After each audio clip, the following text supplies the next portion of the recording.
Estamos numa série de pregações que tem como título Fogo sobre o altar. Meu Deus, vou te dar a chance de falar amém de novo. Fogo sobre o altar. Todo altar precisa ter fogo, mas antes de ter fogo tem que ter altar. Em Levítico capítulo 9, versículo 22, a Bíblia diz assim: o fogo saiu de diante do Senhor, consumiu o holocausto, a gordura que estava sobre o altar. Quando o povo viu, jubilou e prostrou-se de rosto em terra. O fogo marcou o altar. Pai, nós estamos nessa noite na Tua presença aqui. Nós vamos adorar o Teu nome. Tu és santo, Tu és digno de toda honra, toda glória, todo louvor, toda adoração a Ti pertencem. Nós estamos aqui para adorar e engrandecer o Teu nome. Santo, supremo e majestoso Deus, preside essa reunião mais uma vez aqui. Derrame sobre nós a Tua glória. Ordem aos Teus anjos ao nosso respeito aqui, Senhor, e vem de encontro conosco, eu te peço nesta noite. Ah, meu Deus, todo culto é vivo e real, porque o Senhor está vivo e é real. Por isso vem agora com a Tua presença. Vem, nos toca, vem, nos invade. Vem com o Teu fogo sobre o altar. Nós estamos prontos para o Teu derramar. Nós te louvamos, agradecemos, entronizamos e aplaudimos o Teu nome, que é precioso, que é maravilhoso, que é grande. Aleluia. Como disse então, estamos numa série de pregações, que em sua totalidade serão 5 ministrações. Nós estamos na terceira, que tem como título Fogo sobre o altar. Começamos na primeira ministração, se você lembra comigo, falando sobre o altar do encontro, e como Abraão foi levantado por Deus e foi conhecido nas Escrituras como um edificador de altares, aquele que construía altares e encontrava-se com Deus. Vimos como o seu filho Jacó, seu neto Jacó, filho de seu filho Isaque, encontrou-se com Deus mais uma vez e voltou a adorá-lo, voltou a pegar a pedra que estava dormindo e fez dela um altar. Falamos na sequência, na outra ministração, sobre o altar da entrega, onde nos focamos mais como Abraão foi chamado por Deus para um voto de obediência plena ao entregar Isaque. E Deus, provando Abraão em sua obediência, o abençoou sobremaneira, porque todo o altar de encontro me leva à entrega. Nós falamos sobre isso. Se você não assistiu as ministrações, elas estão lá no YouTube. Só você ir percorrer lá o YouTube Felipe Parentes, vai encontrar essas 2 ministrações. Temos depois de hoje ainda mais 2 domingos, ou seja, daqui 2 domingos a gente encerra a série. Mas o que Deus tem para nós hoje? Para mim, o altar do encontro, que me leva à entrega, agora tem que produzir algo que é o nosso maior combustível de vida, que é o nosso maior ativo, que é o nosso maior bem, que é a nossa principal moeda. Eu estou falando do altar da presença. A presença de Deus é o nosso principal alimento. A presença de Deus, na verdade, é o nosso único sustento. Nós precisamos de sua presença todos os dias de nossas vidas, 24 horas por dia, 7 dias na semana. Nós precisamos da presença. A questão então é: como estamos nos entregando e buscando a esta presença que vem de Deus? O altar atraía fogo, mas o fogo revelava a sua presença. Deus estava lá. Nós ainda vamos falar sobre fogo no altar, mas antes de falarmos sobre o fogo, é importante vermos a sua essência, a presença. Fale comigo, presença de Deus. Fale de novo, presença de Deus. Isso nos transforma todos os dias. Carregarmos a sua presença, carregarmos a sua manifestação, sabemos que Deus está presente, muda a nossa realidade. Eu preciso de sua presença. Será que você pode levantar uma de suas mãos e falar: Senhor, vem com a tua presença sobre mim. Eu quero a tua presença hoje. Eu preciso ser visitado pela tua presença agora. Que a tua presença venha sobre mim, que a tua presença transforme a minha realidade. Eu preciso da tua presença, meu Deus. Presença de Deus. Interessante observar que normalmente o sistema religioso é um sistema que tenta ensinar o homem como encontrar a Deus. Então o homem vai para um lado, vai para o outro, busca diversas linhas doutrinárias, religiosas, vários sistemas de crença, para que ele possa encontrar a Deus. O homem anda na constante busca para encontrar a Deus. Mas quando você lê com maior atenção as Escrituras, você vê que às vezes é ao contrário que acontece. Deus vem de encontro ao homem. Deus revela-se ao homem porque deseja encontrá-lo. A história da narrativa bíblica, como estava contando a vocês, então, depois da era patriarcal com Abraão, ele tem um filho Isaac, que tem um filho chamado Jacó. Jacó, no momento drástico de sua história, tem o seu nome mudado de Jacó para Israel. Daqui a pouco eu vou começar a pregar, eu estou trazendo só um pano de fundo aí para você anotar bastante, nem que seja mentalmente. Israel, então, seus filhos se tornam tribos lá na frente, mas num tempo de extrema traição ou conflito familiar, onde aparentemente Deus parecia ter perdido o controle. Um dos seus filhos é vendido pelos irmãos ao Egito, o nome dele é José. E ele cresce no Egito sem que a família soubesse sequer se ele continuava vivo, na verdade, pensando que ele estava morto. Conhece a história? O tempo passa e no Egito, quando todas as nações estão passando uma fome, uma crise drástica e gigantesca, do Egito vem alguém com resposta. No Egito alguém tinha feito um sistema de logística, de armazenamento de alimentos, de provisão, de cadeia de suprimentos, para que nunca faltasse, e além de não faltar, para que eles pudessem vender para as nações ao redor. Tudo saiu da mente de um homem instruído por Deus, o nome dele era José. José, um homem de Deus, então, se torna um abençoador das nações ao redor. Abençoa de tal forma que agora o faraó da época autoriza José a trazer sua família para que não morresse de fome lá longe. Então o pai e os irmãos de José passam a morar no Egito. Lembre-se comigo que o pai dele é Jacó, que teve o seu nome mudado para Israel. Então a família está ali, parece que vai ficar tudo bem. Mas o tempo vai passando, uma geração inteira passa, José morre, o próprio faraó morre, e agora uma geração que não conhecia a história de José, e um outro faraó que não conheceu José e os seus patriarcas, ao invés de honrar o povo de Deus que ali estava, passa a escravizar o povo de Deus. E o povo de Deus então passa a crescer sobre o jugo ou subjugo da escravidão. Um povo que tinha tudo para ser livre, que voluntariamente foi ao Egito, agora está escravizado no Egito, sendo chicoteado, sendo construtor de grande parte do Egito, mas sem nenhuma esperança de futuro. Só restava ao povo então clamar por um libertador, clamar por uma libertação. Estou te explicando a história para daqui a pouco começar a pregar. Hoje o culto vai até 00:42. Ó. Tem uma visitante que falou: meu pai amado, a criança até chorou, é brincadeira. É brincadeira. E... tá vendo? Exagerei. Eu não vou passar da 00:30. E aí, Deus levanta um libertador. Um homem com unção, com autoridade, que é encontrado por Deus para libertar o povo. Através de vários sinais e de vários milagres, esse homem começa a tirar o povo da escravidão, debaixo de uma promessa para conduzi-los para uma terra onde manaria leite e mel, para uma terra onde o suprimento seria pleno, onde a bênção seria completa, a terra seria abençoada. Ele é chamado por Deus para conduzir o povo para uma terra prometida. Contudo, entre a escravidão e a terra prometida havia um caminho pelo deserto. E agora estou começando a aquecer os motores, porque sempre depois da escravidão, da vida que foi do passado, daquilo que você foi liberto, antes que você chegue à terra prometida, há períodos de deserto que temos que enfrentar. Há períodos de seca, há períodos de luta, há períodos de adversidade que nós temos que enfrentar.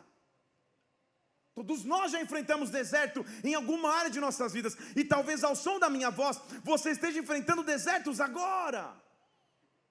E é no deserto que você vai descobrir algo. Diga aleluia. Aleluia. No deserto então, quando o povo está peregrinando em direção a uma terra, Deus estabelece algo. Em Levítico capítulo 26, versículo 11, ele diz assim: eu vou estabelecer o meu tabernáculo no meio de vocês. Eu, na continuidade do versículo 12, andarei entre vocês, eu serei o vosso Deus, vocês vão ser o meu povo. O Deus de alianças está aqui nesta noite. O Deus de alianças, que mesmo que fez aliança com o povo no deserto, está neste lugar agora, para que no meio do deserto ele diga: eu vou estabelecer o meu tabernáculo, eu vou estabelecer a minha morada, eu vou estabelecer a minha habitação.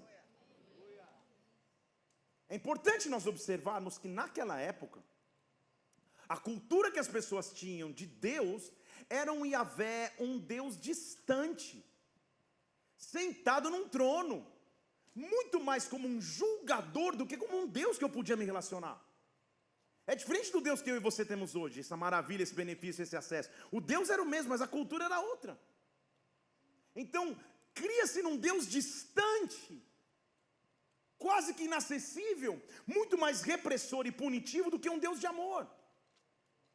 Agora, este Deus, que estava sendo percebido de forma errônea pela cultura, ele toma uma decisão: eu vou habitar no meio de vocês. Eu vou estabelecer no meio de vocês o meu tabernáculo. Pastor, o que é tabernáculo? Tabernáculo é uma tenda. Êxodo capítulo 25, versículo 8. Vocês vão me fazer um santuário e eu vou habitar no meio de vocês. Oh meu Deus, ele não está dizendo construa um santuário só para me adorar, construa um santuário só para me cultuar. Não, ele diz: constrói o santuário para que eu habite no meio de vocês.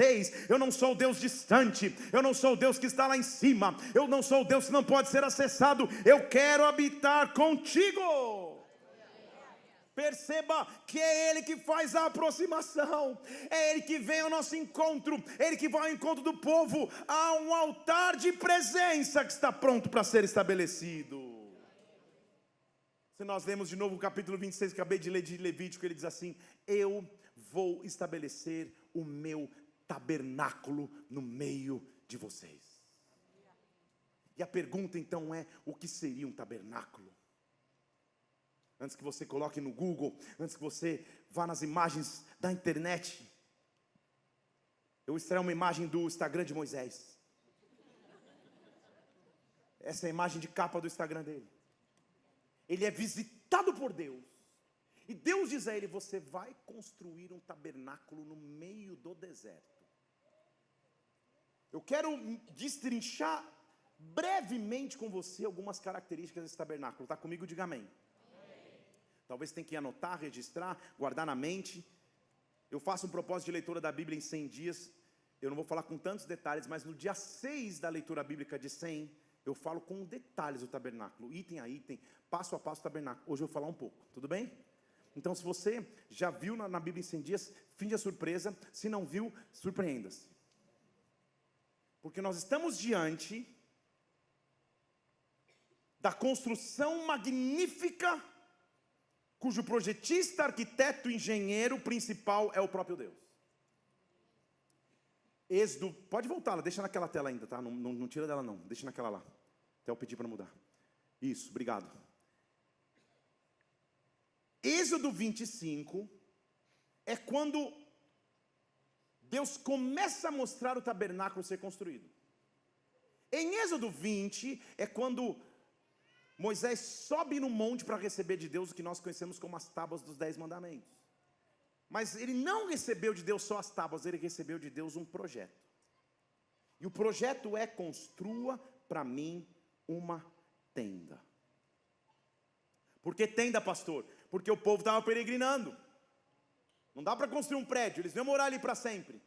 Porque graças a Deus, aleluia, glória ao Senhor, que deserto não é local de moradia, deserto é local de passagem. Eu não moro no deserto, eu passo pelo deserto, eu não fico fixo no deserto, eu atravesso o deserto. Mas enquanto eu atravesso o deserto, desde a antiguidade, Deus está nos dando uma garantia: a minha presença vai estar com vocês. Construam um local para minha presença habitar. Então aí está o acampamento. tendas, porque tudo tenda, e lá dentro o tabernáculo. Moisés postou com uma definição não tão boa, mas depois você põe no Google Imagens. Porque era mais ou menos assim. Perceba que há um grande pátio no tabernáculo e uma tenda principal ali. Esse pátio é chamado de átrio externo. O tabernáculo foi feito predominantemente de 4 materiais. Ouro, que representa a divindade, tudo que é divino era feito de ouro. Ou que queria significar divindade, ouro. Prata era um símbolo de redenção. Bronze era o símbolo do sofrimento. Madeira era símbolo da humanidade. E muitas vezes a madeira usada, a madeira de acácia, é uma madeira que não se corrompe. Então é a humanidade ou a raiz humana que não se corromperá. Estou começando a pregar daqui a pouco. Então perceba comigo que para o átrio externo e o acampamento havia uma cerca que dividia. Está vendo aí comigo? Está vendo aí comigo? Ah, muito bem, você está pensando, meu Deus, calma aí, aqui. Não dá tempo de pregar sobre ela, mas vou falar também. A cerca, então, era feita de pilares de madeira, entre as madeiras, linho. Então, a madeira, que é a representação da humanidade que não vai se corromper, ou da natureza humana que não se corrompe. Na sua base, que tocava o chão, revestia-se a madeira com bronze, sofrimento. No topo da pilastra de madeira, revestia-se com prata, redenção. Estão aqui? Quem seria o homem, amados irmãos, que viria como homem, mas não se corromperia, que sofreria para que nós pudéssemos ser remidos. Estão comigo aqui? Se você contar, você não vai contar agora. São 60 pilastras. Com profundo conhecimento matemático, 6 vezes 10, 60. Estão aqui? 6, na análise bíblica, é o número do homem. O homem foi criado por Deus no 6º dia. 10 é o número da responsabilidade. Quem é o homem que não se corrompeu e assumiu a responsabilidade? O linho é a veste do sacerdote, ele é branco porque mostra que ele não pode ser corrompido. Quem é o sacerdote que assumiu a responsabilidade, que sofreu sem se corromper para que eu pudesse ter redenção? Silêncio aqui na congregação, mas eu vou começar daqui a pouco. As pilastras eram ligadas à terra com estacas e com um fiozinho, que na verdade não era um fio, era um couro de bode. Bode é a representação do pecado, bode era oferecido em expiação. Então o pecado estava sendo expiado e a estaca ficava, está tudo lá escrito, metade na terra, metade fora, com a significância de que foi entregue pela metade, mas ressuscita eternamente com a outra metade. Foi entregue por completo, para ressuscitar por completo. Foi entregue para sofrer, mas na verdade Ele é o cabeça da nossa redenção. Ele é Cristo. Não sei se está entendendo comigo, é só uma tenda no meio do deserto. Tem um irmão olhando para mim com uma cara de desespero, falando: pastor, eu comecei a anotar no ouro, já me perdi. Não tem problema, depois você assiste. Eu só estou na cerca. Mas no átrio externo, então, haviam 2 primeiros utensílios. Deixa essa imagem ali para mim. A primeira era chamada de altar do holocausto. Altar. Estamos falando de altar. Ao entrar naquele local, a primeira coisa que o sacerdote fazia era derramar o sangue de um animal, como a expressão do perdão de erros, pecados e culpas. O derramamento do sangue traria o perdão. Estão comigo aqui? Então ele subia no altar do holocausto, o altar do sacrifício, para apresentar.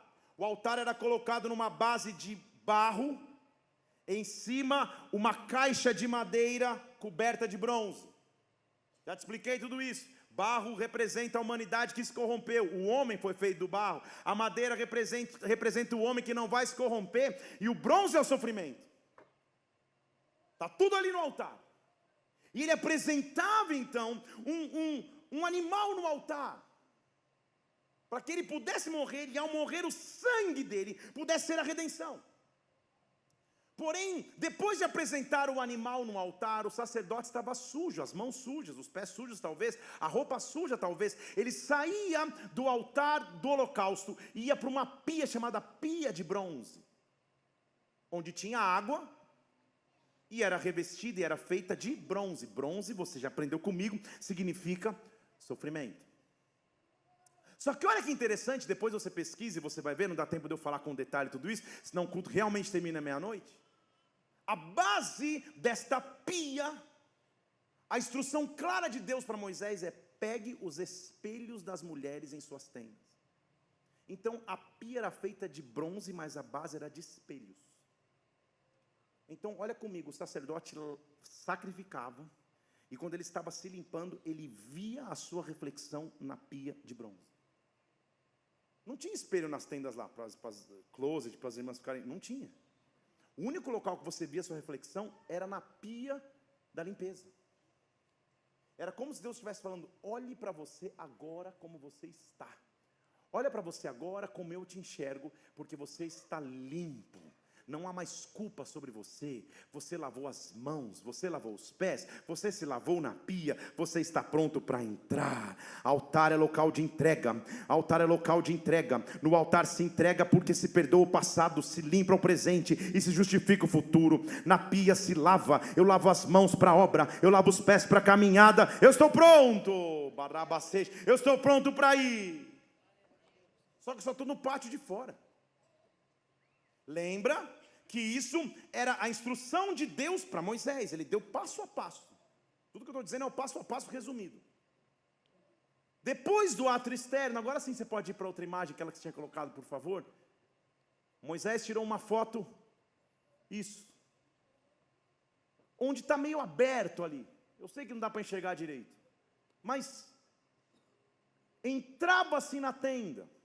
A porta da tenda tinha 5 colunas, 5 pilastras. 5 é o número bíblico da graça, do favor que eu não mereci. 5 foram os sofrimentos de Cristo na cruz. 5 foram as pedras que Davi escolheu para na primeira matar Golias. 5 é um número representativo da graça, do favor que eu não mereço. Mas 5 também são os ministérios de acordo com Efésios. São 5 ministérios. Me dão acesso à presença de Deus. Não dá para falar tudo isso, mas estou falando mesmo assim. Então, através da plenitude dos 5 ministérios, da plenitude da obra e da redenção completa, você sabe já de quem? Eu entro no lugar chamado Santo Lugar. E quando eu entro ali no Santo Lugar, haviam alguns itens no primeiro lugar santo. Põe para mim na tela aí os utensílios. Esse aí é que você compra na Shopee. Esse, o de lá era melhorzinho um pouco. Mas só para você entender. Obrigado. O altar do holocausto e a pia de bronze estão lá fora. Aqui dentro, no primeiro ambiente, ficavam esses 3. Então, quando eu entrava, o primeiro móvel que eu via no santo lugar era chamada de mesa da proposição, ou a mesa dos pães. Era uma mesa de madeira coberta de ouro. Já te falei que quando é madeira é a humanidade que não se corrompe, mas quando se cobre de ouro está se cobrindo de divindade. É o homem que vai ser coberto do divino. É o homem que vai me dar acesso à sua comunhão. É o homem que me vai dar o pão à mesa. É o homem que vai me trazer para perto dele. Você sabe de quem ele está falando. Então eu chego e quando eu entro naquela mesa, ou olho para aquela mesa, tem 12 pães. Um para cada tribo. Significava o total acesso a Deus. Agora, eu não estou mais na maldição do Éden, que diz que é com o suor do rosto que eu ganho o pão. Agora eu tenho acesso ao pão que desceu do céu. Lembra lá na frente quando ele fala: eu sou o pão vivo que desceu do céu. Ele está me dando acesso à mesa dele. Ele está me dando acesso à sua mesa. Eu posso me sentar. Então ali tinha-se acesso e todas as tribos podem me acessar e podem ter comunhão comigo. De frente à mesa, no local santo, ficava o que nós chamamos de candelabro, ou castiçal de ouro. Uma peça única de 35 quilos de ouro maciço e puro. Símbolo completo da divindade. A chama estava sempre acesa, como um símbolo de que nunca vai faltar para Israel a revelação e a iluminação dada pelo próprio Deus. O óleo vai fazer com que a chama esteja acesa sempre. Então vem comigo de novo para a gente não se perder. Eu entro no átrio externo, eu sacrifico no altar, eu me lavo na pia de bronze, eu como pão com ele à mesa, e agora a revelação não me falta. Agora a chama está acesa, agora o óleo faz com que a chama arda o tempo inteiro, porque eu tenho acesso a ele, meu Deus. Nesse mesmo ambiente, então, depois de passar na mesa, de ver o candelabro, ficava ali na frente o que era chamado de altar de incenso, onde literalmente se queimavam aromas e especiarias, e uma fumaça subia o tempo inteiro, e a simbologia é: Ele escuta a nossa adoração e oração. Meu Deus do céu, lembra que a cultura era de um Deus distante, que habitava sentado num trono lá longe, que ninguém podia ver, que ninguém podia acessar. Agora ele diz: constrói uma tenda para mim, porque eu quero mostrar a minha presença com vocês todos os momentos. Eu já ficava aqui, comendo um pãozinho, candelabro aceso, altar de incenso queimando. Meu Deus, não preciso mais sair daqui. Mas Deus tem sempre mais. Porque a Bíblia diz, pode voltar naquela outra imagem lá, por favor. Aquela outra que está aberta a tenda assim. Depois do primeiro ambiente, havia um segundo ambiente separado por uma cortina. Essa cortina não era chamada de cortina, mas era um véu. E atrás deste véu ficava um utensílio só. Esse local, amados irmãos, era praticamente inacessível.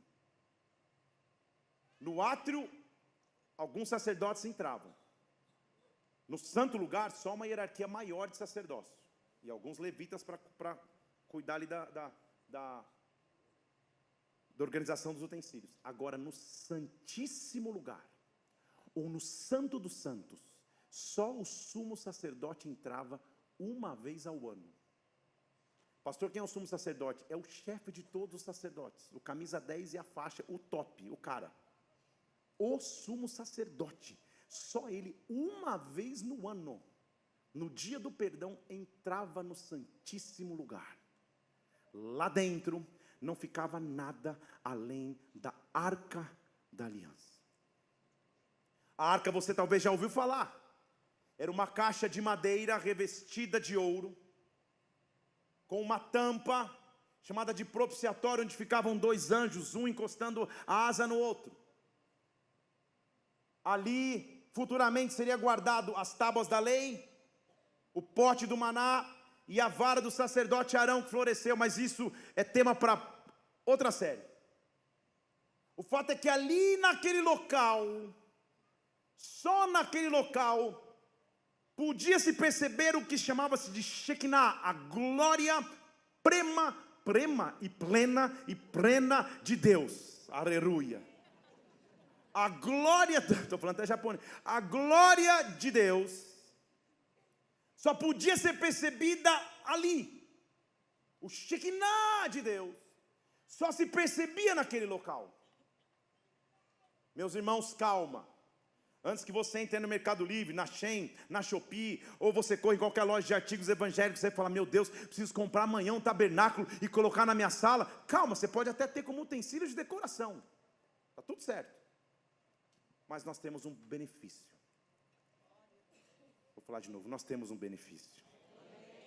Vou falar mais uma vez, nós temos um benefício. O tabernáculo é só uma sombra. O tabernáculo é só um desenho, porque João capítulo 1 diz que nós vimos a sua glória, a glória como Filho único do Pai. A Bíblia diz: o verbo se fez carne e habitou entre nós. Habitar no grego é literalmente tabernaculou entre nós. O que ele está dizendo é que Jesus Cristo veio e armou o tabernáculo. Jesus Cristo veio e diz: agora eu sou o tabernáculo, agora eu sou o acesso, agora a presença que você precisa está comigo todos os dias. Deus continua sendo o mesmo, Deus continua tendo o mesmo desejo, Ele quer se encontrar comigo todos os dias. O que Ele fez foi facilitar o acesso. Como, pastor, vou te explicar? Põe para mim de novo a imagem do tabernáculo, que agora acho que eu vou começar mesmo. A primeira imagem do tabernáculo, aquela que Moisés, do estragante de Moisés, a primeira. Não, a outra, a primeira isso, obrigado. O tabernáculo então tinha 3 partes, né? Átrio externo, santo lugar e santíssimo lugar. São 3 portas. Cada cor tem um significado, aí não dá para explicar mesmo. Aí você vai ter que assistir a live. Cada porta de um lugar. Então a porta do átrio, a porta do santo lugar, e lá dentro, que eu já te mostrei, o véu, que dá acesso ao santíssimo lugar. São 3 portas. Quantas portas? Quantas portas? Em hebraico, sabe o que elas significam? Sabe qual que é o nome delas? Caminho, verdade. Deixa eu falar de novo. Caminho, verdade e vida. Quando Jesus surge em João capítulo 14, ele está dizendo: eu sou o caminho. Eu já acho maravilhoso, mas para um judeu ele estava entendendo o que estava falando. Eu sou a verdade, opa, eu sou a vida, o acesso que você precisa, a minha presença está aqui. O autor de Hebreus, escrevendo para os Hebreus, diz assim: ele inaugurou um novo e vivo caminho. Através dele nós temos ousadia para entrar. Através dele eu posso entrar sem culpa. Através dele eu posso entrar sem medos. Jesus é meu tabernáculo eterno. Pastor, não estou convencido. Vou te convencer. Além dele dar a ordem de como o tabernáculo ia ser feito, e eu tentei te resumir sem muitos detalhes, eu sei que já foi bastante. Além disso, ele explicou ali também como lembra que eles estão peregrinando, como cada tribo tinha que acampar. Então eu falava assim: tribo tal para um lado, tribo tal para o outro, tribo para o outro lado, assim vai. Olha, Moisés pegou um drone, subiu o drone, e olha a foto que ele postou do acampamento. Põe aí.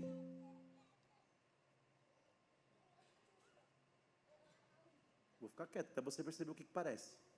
Põe a outra foto, mais uma outra perspectiva. Não, outra, Diego, que está aí, que estava marcado aí. Isso.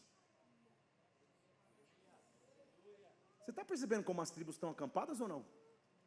Quem está no acampamento não tem ideia, porque não tem drone. Mas o pai que está olhando lá de cima, ele está falando: eu vou deixar uma dica aqui vou deixar uma dica e vão pegar só lá em 26, mas eu vou deixar agora. Vocês estão comigo aqui?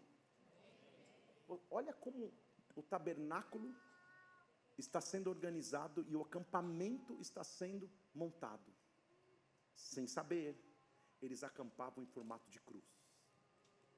Vocês estão aqui comigo? Se nós temos um Deus perfeito ou não.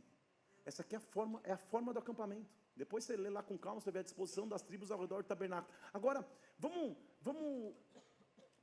viajar mais um pouco. Está comigo aqui, sim ou não? Sim. Tem uma outra imagem que está tudo por cima ali, que é meio coloridinha assim, meio com dourado assim, sabe? Vê aí. Isso, é no Instagram, Moisés Tabernáculo, está escrito. Não, a outra, é uma que... Isso. É uma que a gente numerou. Que está aparecendo. Isso, essa aí. Tá? Então, obrigado, Diego. As tribos acampadas em forma de cruz, já te mostrei. Vamos viajar mais um pouco ou não? Está comigo ou não está? Se está comigo, diga amém. Amém. Se não entendeu nada, diga aleluia. Eu ia começar desde o começo de novo, mas amém. Então vamos. Tente imaginar comigo Jesus na cruz agora. Faz um exercício assim na tua mente. Tenta imaginar Jesus na cruz, daquela imagem que você tem. Do filme do Mel Gibson, sei lá do que. Jesus está na cruz, tá bom?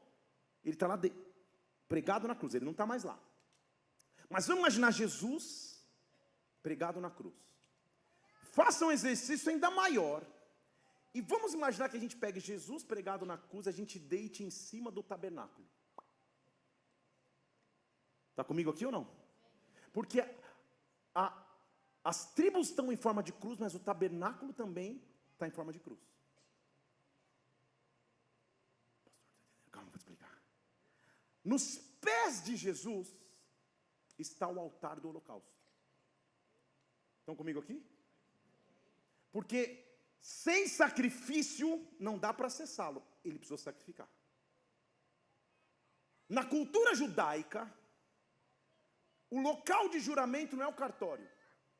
Quando se vai fazer um juramento na cultura judaica, o judeu diz: põe a mão debaixo da minha coxa.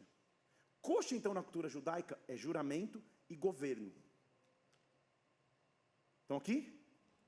Na coxa dele está a pia de bronze. Estão comigo aqui? Ele está deitado em cima do tabernáculo. Você está viajando aqui comigo ou não? Se curtir uma foto no Instagram agora, você vai... Meu Deus! Ou seja, no juramento e na aliança que ele tem comigo, ele está dizendo: você está limpo. Não sei se está comigo. Você está limpo.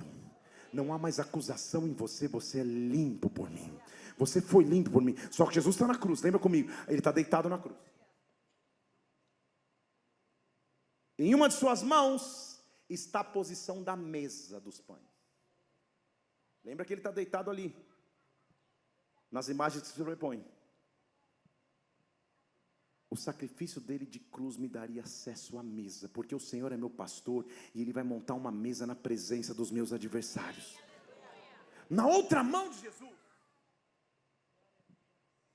está o candelabro que permanece aceso.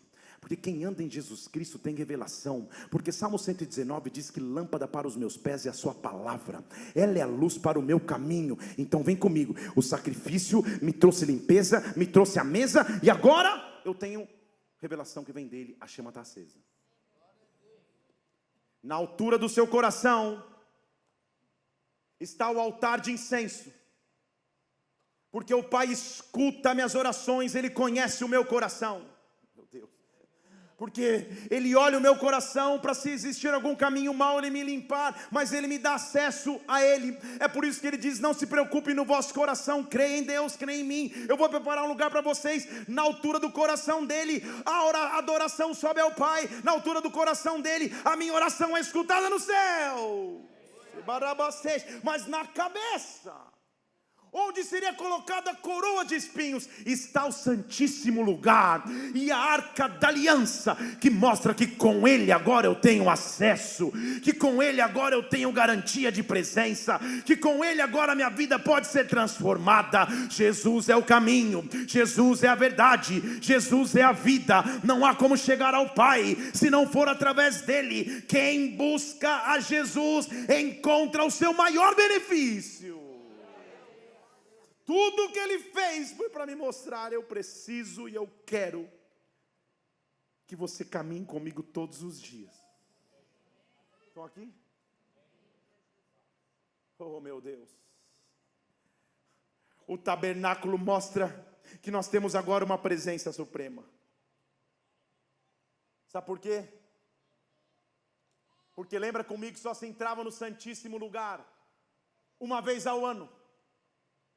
Mas a Bíblia que eu leio, que você lê também, diz que quando Jesus estava em cima da cruz, em um momento Ele dá um brado, e Ele diz: está consumado. Cumpri a missão. Em outro idioma, ou no aramaico raiz, Ele está dizendo: eu paguei a dívida. A dívida está paga. Estão comigo aqui? E a Bíblia diz, oh meu Deus, que quando Ele dá um brado, a terra começa a tremer. Há um terremoto nas regiões celestiais, mas há um terremoto físico. E a Bíblia afirma, vem comigo aqui, que o véu se rasgou de cima a baixo. Que véu é esse? Não tinha ninguém usando véu lá na hora não. Você entende o que a Bíblia está tentando nos dizer? O véu que traria separação, o véu que não nos faria chegar à presença de Deus, este véu foi rasgado não de baixo para cima, o véu foi rasgado de cima a baixo. Agora eu tenho acesso à presença de Deus, agora eu posso chegar à presença do Pai. Ei! Agora eu tenho acesso a Ele.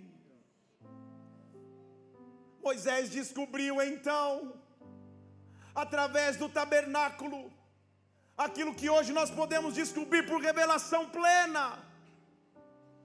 Moisés, porque falava face a face com Deus, evidente que ele tinha uma explicação muito melhor para todo o item do tabernáculo. Mas o povo que caminhava não tinha toda essa revelação que eu e você temos acesso. Eles não podiam passar quase que 1 hora, 40 minutos ouvindo sobre o que significava o que eles estavam vivendo. Eu e você temos esse acesso. Porque Moisés um dia, nas suas peregrinações, eles estão indo de um local para o outro, quase chegando na terra prometida. E numa das orientações de Deus, Deus não deixou tão claro se ele ia com o povo ou não ia. E Moisés só faz um pedido. Ele não pede vitória, ele não pede dinheiro, ele não pede um exército maior, ele não pede influência na política da nação. Tudo que ele pede está em Êxodo 33:15. Ele diz assim: Senhor, se a tua presença não for comigo, eu não quero sair daqui. Moisés entendeu o principal benefício que nós temos todos os dias, amados irmãos: a presença de Jesus Cristo que nos guia, a presença de Jesus Cristo que nos conduz. Quem caminha com essa presença transforma a sua realidade. Nós já passamos pelo altar do encontro, pelo altar da entrega. Ele quer nos levar nessa noite ao altar de sua presença, porque a presença de Deus é tudo que nós precisamos todos os dias. As pessoas ao conviver contigo vão entender, você carrega algo que eu não estou conseguindo descrever. Eu me lembro de 2 histórias aqui, não dá tempo de contar. É óbvio que eu contaria, mas eu me lembro aqui de uma vez. Eu, muitos anos atrás, trabalhando com eventos, etc., ia para o aeroporto e fui dar carona para um amigo meu, não cristão. E eu passei a noite orando, tal, consagrando a viagem, etc. Entrei no meu carro, estava rolando uma adoração. Estacionei na casa dele, liguei para ele descer, ele desceu. Eu baixei a adoração, ele entrou no carro.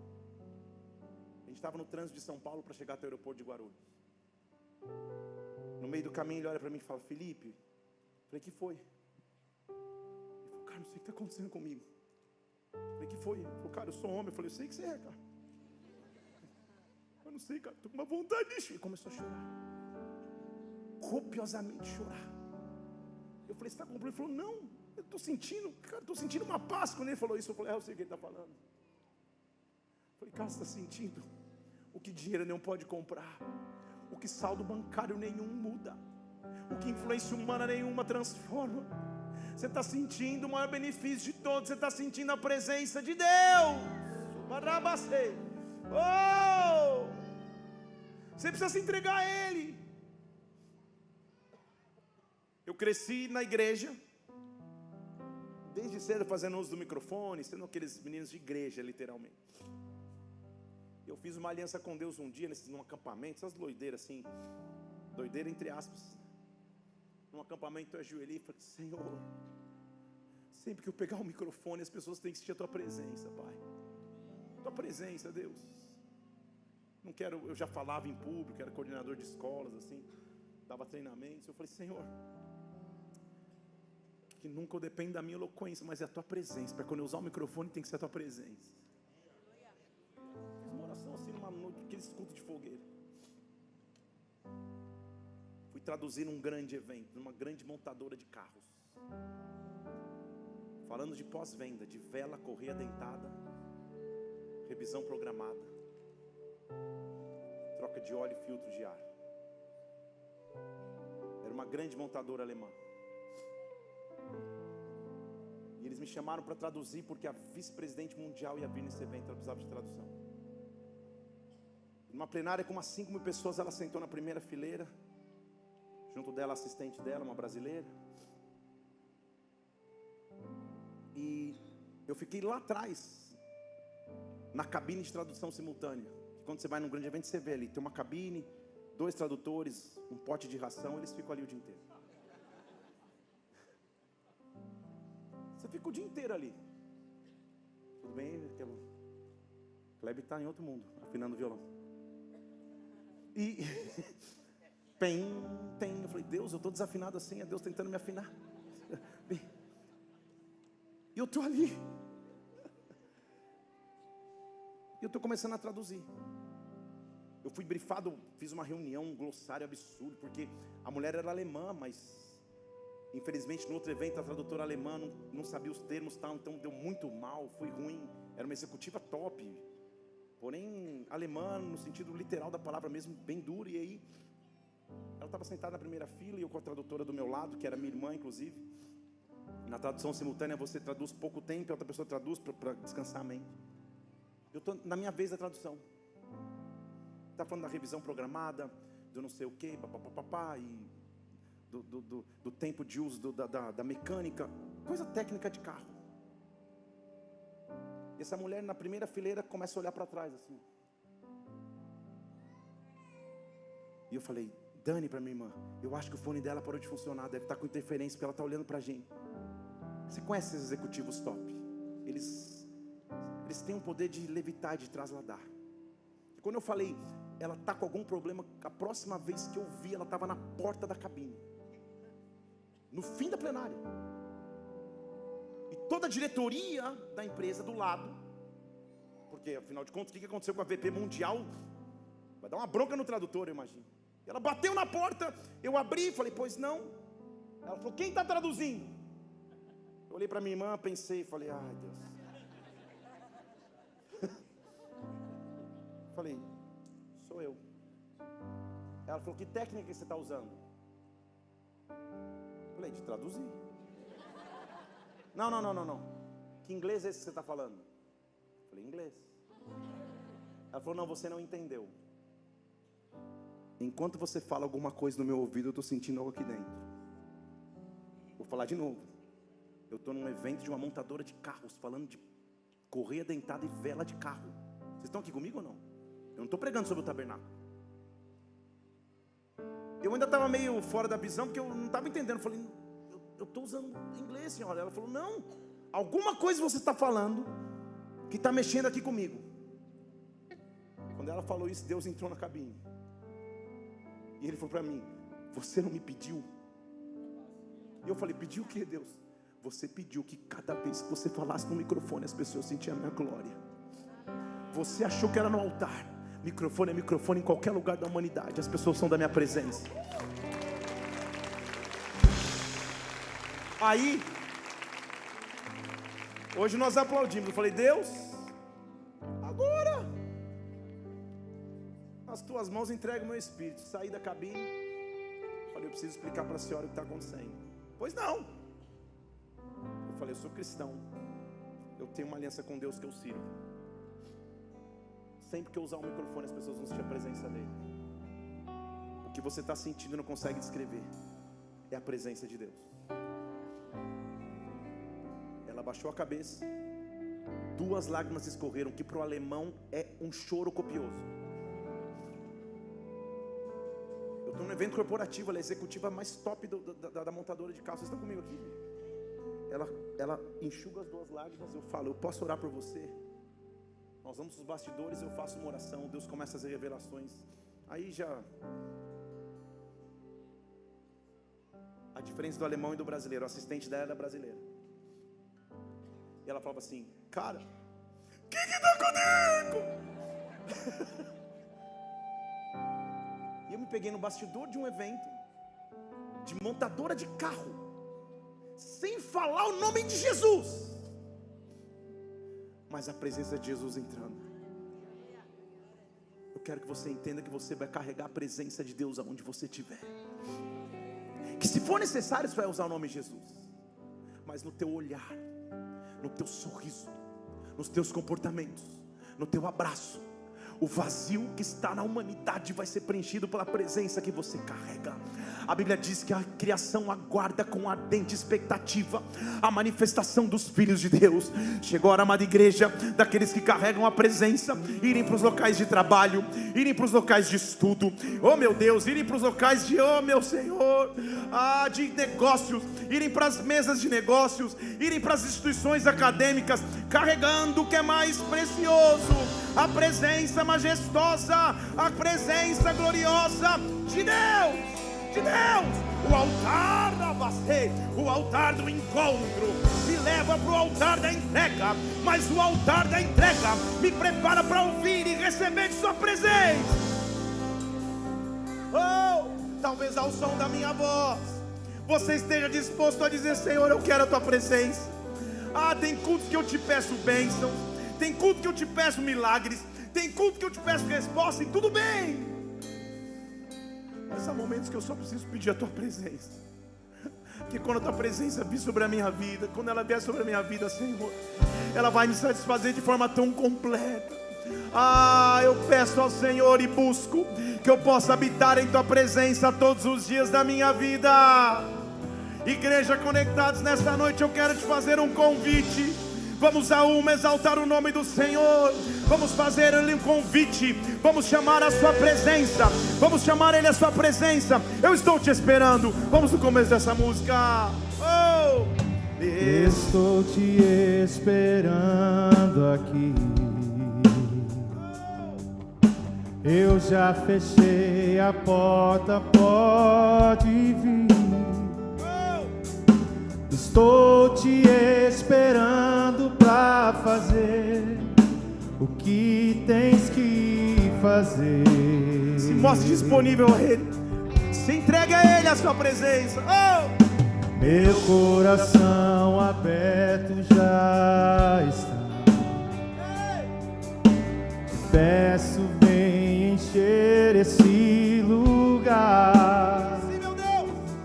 Te entrego tudo que eu tenho e sou, e também quem não sou. Por favor, levante suas mãos. Declare isso ao Senhor. Declare isso a Ele nessa noite. Vamos, igreja. Eu só quero tua presença.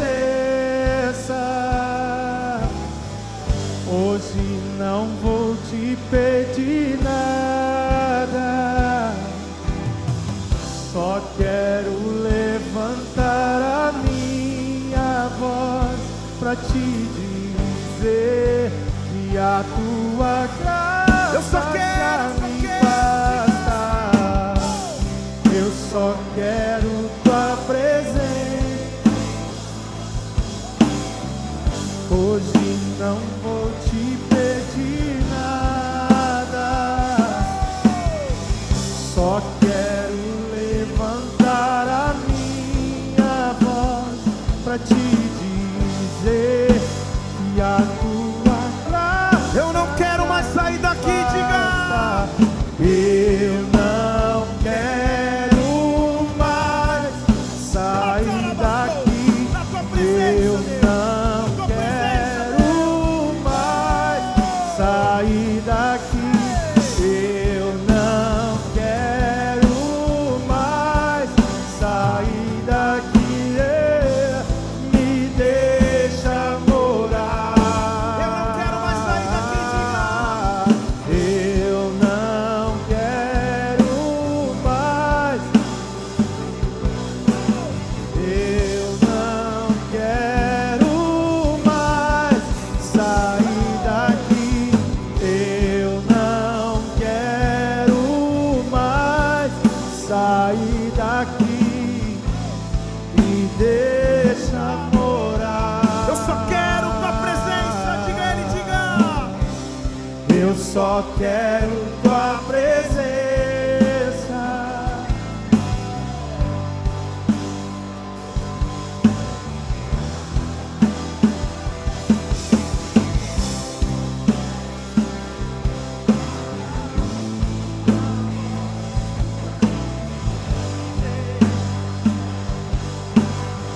Levante sua voz, igreja.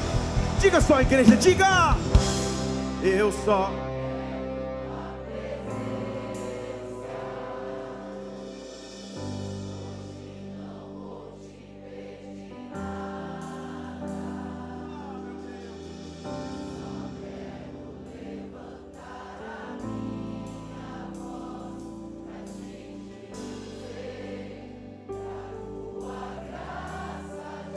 Só as mulheres, diga, minha irmã, diga, diga, diga. Eu só quero tua presença. Hoje não vou te pedir nada. Só quero levantar a minha voz pra te dizer que a tua graça já me dá. Os homens, adora comigo, irmão, diga. Eu só quero.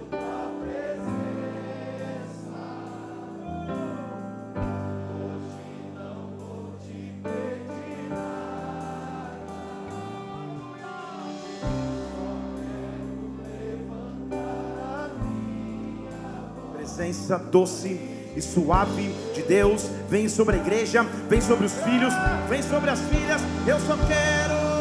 Vamos, igreja! Eu só quero tua presença. Hoje não vou te pedir nada.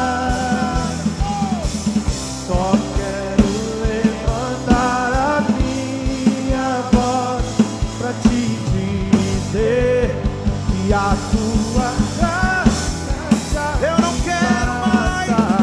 eu não quero mais sair daqui. Eu não quero mais sair daqui. Eu não quero mais sair daqui. Me deixa orar. Aplauda o Senhor com todo teu entendimento, corpo, alma e espírito. Nós precisamos de sua presença. Nós precisamos de sua presença. Presença de Deus que nos nutre, que nos alimenta, que nos direciona, que nos conduz. Presença majestosa e suprema de Deus. Oh, rebarabaçou.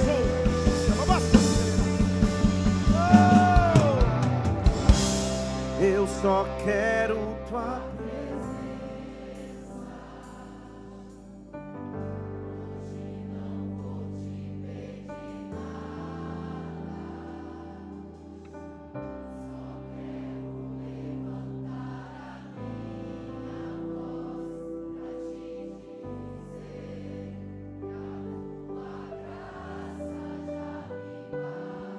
Onde você andar, a presença de Deus vai contigo. Onde você pisar, no teu local de trabalho, de estudo, de moradia, você vai carregar a presença de Deus. Porque o desejo dele é encontrar-se contigo. Não é só você se encontrar com ele, ele quer se encontrar contigo agora. Quer se encontrar contigo daqui meia hora, na hora de dormir, na hora de acordar, na hora de dormir de novo. Ele quer estar contigo. Ele quer habitar com você. Então faz um compromisso nessa noite. Carrega a sua presença onde você for. Que carreguemos a sua presença, Pai. Não só preocupações, petições, dúvidas, medos, anseios. Que acima de tudo nós sejamos carregadores de sua presença. Pai, nós estamos aqui há 3 domingos. O Senhor já nos levou ao altar do encontro, ao altar da entrega e ao altar da presença. Nós estamos prontos para o altar do fogo. O Senhor veio conosco até agora, construindo a base, Pai. Por isso nos leva debaixo do teu cuidado e proteção, mas nos prepara para encontrar contigo e com o teu fogo nos próximos cultos de domingo. Que aonde você pise, a presença de Deus esteja com você. E que a nossa oração seja como a oração de Moisés. Se o Senhor não for conosco, não nos faça sair daqui. Eu Eu só quero tua presença. Hoje não vou te pedir nada. Aleluia. Só quero levantar a minha voz pra te dizer que a tua graça. Mais uma vez para terminarmos, diga. Eu só quero.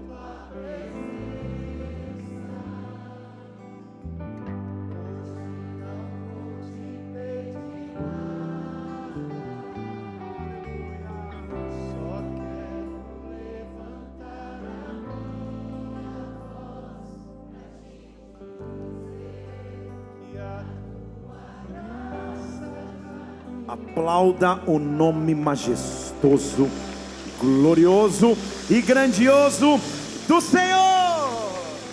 Aleluia! Aleluia!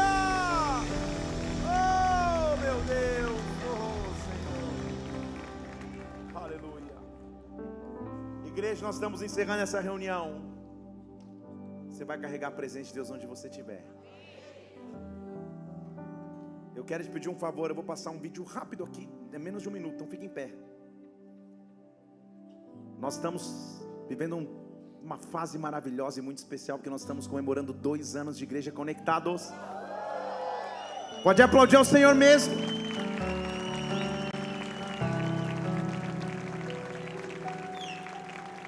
Que sejamos carregadores de sua presença e glória por gerações.